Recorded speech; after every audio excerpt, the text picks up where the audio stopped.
ખર્ગ ટાપુ કે જ્યાંથી અમેરિકા જે હુમલો અત્યારે કર્યો છે તેમાં ઈરાનને સૌથી વધુ નુકસાન પહોંચાડવાનો તેનો આશય છે, કારણ કે ઈરાન અહીંથી સૌથી વધુ તેલ નિકાસ કરે છે। આવો હું આપને જણાવું કે કેમ આખરે આ ખર્ગ ટાપુ પર હુમલો કરવામાં આવ્યો તે ઈરાન માટે કેમ મહત્વપૂર્ણ છે।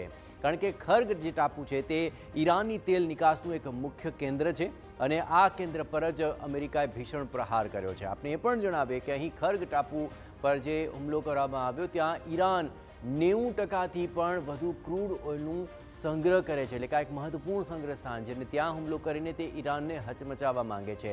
કુલ જે ક્રૂડ નિકાસ અહીંથી થાય છે તે પણ મહત્વપૂર્ણ છે। દરરોજની જો વાત કરવામાં આવે તો 7 મિલિયન બેરલ તેલનું સંચાલન કરવાની આ ટાપુની ક્ષમતા છે અને એ ક્ષમતા પર જ આ પ્રહાર થયો।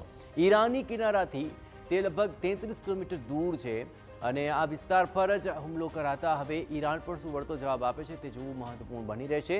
ટાપુની આસપાસ એક ઊંડું પાણી છે અને ત્યાં મોટા જહાજ આવી શકે તેવી અનુકૂળતા છે અને એ જ કારણ છે કે તે અર્થતંત્રનો એક મહત્વપૂર્ણ ભાગ છે। જહાજો અહીંથી આસાનીથી આવી શકે છે અને ત્યાંથી તેલની નિકાસ કરવા માટે જહાજો અહીંથી પસાર થઈ શકે છે અને આ જ બાબતોને લઈને ટાપુ ખૂબ જ મહત્વપૂર્ણ છે।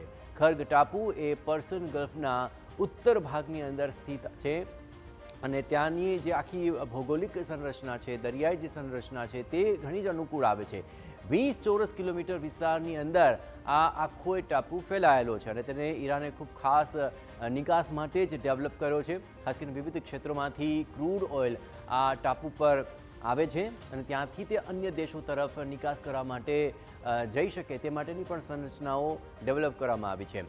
હોર્મુઝ સ્ટ્રેટ થઈ દુનિયામાં અહીંથી નિકાસ થાય છે, એટલે કે જો સંરચનાની દ્રષ્ટિએ જોઈએ અને નિકાસની દ્રષ્ટિએ જોઈએ તો આ ટાપુ ઈરાન માટે ખૂબ જ મહત્ત્વનો છે। ટાપુ પર જટિલ પાઇપલાઇન અને સ્ટોરેજ કેપેસિટી પણ ડેવલપ કરવામાં આવી છે, કારણ કે જો 90% જેટલો ક્રૂડનો જે જથ્થો છે તે અહીં સંગ્રહિત કરીને નિકાસ કરવામાં આવી રહ્યો છે તો મોટા ટેન્કરો લોડ કરવાની સુવિધા પણ આ ટાપુ પર જોવા મળી રહી છે।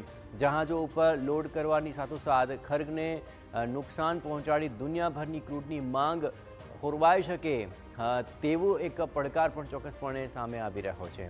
આપણે પણ જણાવીએ કે અત્યારે આ હુમલા બાદ ઈરાન શું જવાબ આપે છે તે મહત્વપૂર્ણ બની રહેશે, પણ હવે ઈરાન પણ અમેરિકા પર વધુ તેજ પ્રહાર કરશે તેવા આસાર વર્તાય।